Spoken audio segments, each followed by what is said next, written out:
In this video, I'm going to show you how to sign out YouTube account from other devices. So please watch the video until the end and follow this tutorial step by step to avoid making mistakes.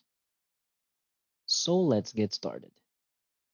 So the first thing you want to do is to go open your YouTube application.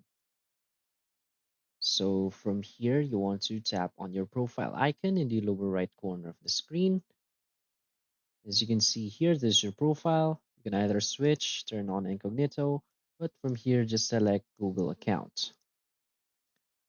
Now you want to scroll to the right and find security. So tap on security and scroll down until you find your devices.